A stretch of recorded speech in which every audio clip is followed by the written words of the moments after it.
Well, hello, everyone.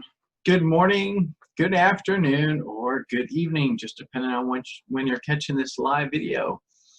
As always, I just want to say that I'm truly grateful for everyone who's been listening in, who's gave some comments, concerns, just some private messages. All of that has been absolutely wonderful through these videos.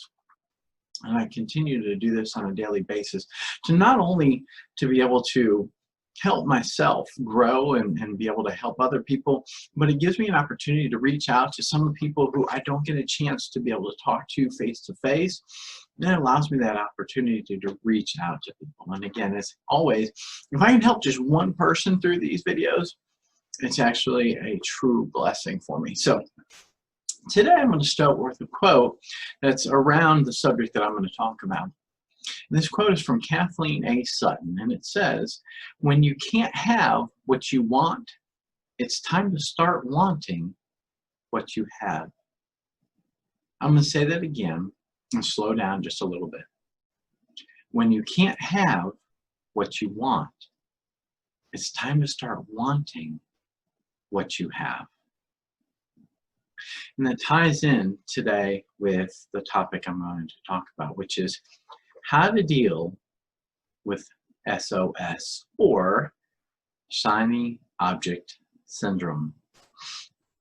So I want you to think about 4 things to consider about SOS.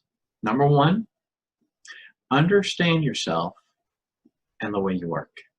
Number 2, understand that not every trend is the future or next best thing to do. Number 3, FOMO, or fear of missing out, is real, and you're not FOMO proof. And number 4, hypergrowth is not the king. There's actually a consensus in business communities that chasing an idea such as hypergrowth can lead you right into Shiny Object Syndrome. All right, a quote by LinkedIn's CEO, I think it's Jeff Weiner. His opinion is that companies that deviate from their core value proposition often end up pressurized. So I'm going to dive right in. I've got, I think, 6, in my notes to go through. All right. And again, as always, I try to get through these as quickly as I possibly can, but I want to add value to you in a way that you can actually learn from some of these different ideologies, if you will. So number 1 is weigh the shiny object and put on your thinking cap. Okay, so first, when you have an idea, your first step through your brain's front door is don't welcome it with open arms. Instead, stare it down and be suspicious. All right, so figure out what it's about. Is it truly something that you have to have, that you need? Is this just a want? Right? And some people will call this like sleeping on the idea. But you give yourself some thinking time. The fact is, any idea that sticks with you post 24-hour thinking period is usually worth considering further. All right?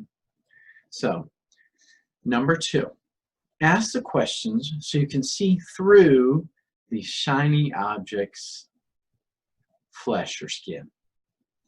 So asking the right questions can help you analyze your shiny object syndrome. Well, I'm having a hard time talking today.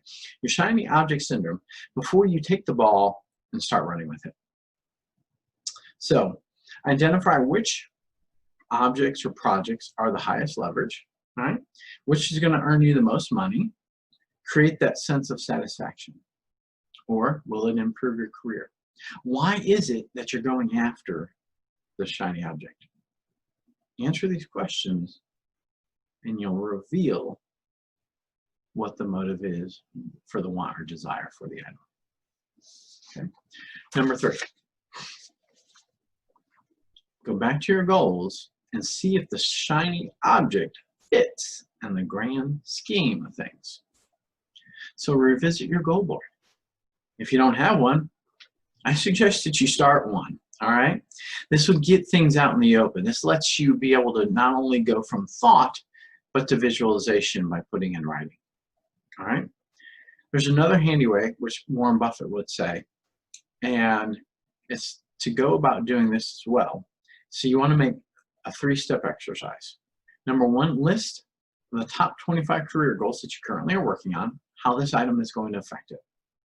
All right. Number 2, review this list and pick your top 5 goals from the total 25 goals. Number 3, start working on those top 5 goal lists. Now, all this is to be said that does this shiny object line up with what it is that you're going to do? Now, if you're looking at this on a personal basis, is it lining up with your personal goals, all right, in your life? Does this work or add value to your current situation? Now, if you're looking at it from a work perspective, how is this product or item going to enhance your situation? All right, so that's the reason why it's centered on looking at what your goals are. All right, where you're going with it. How is this item or thing or program or software going to develop you in a positive manner, or is it going to retract or take away from your current situation? All right. Number 4, prioritize, prioritize, prioritize. This one relates revisiting your goals and is a trick to be able to help your mind understand where it is you want to go with this item. All right. Again, on a personal basis, how does this help you? Is it just a want, a desire, or is it a need, something that you need in your personal life or professional life? All right. What you got to understand is that every single thing you do has an opportunity cost.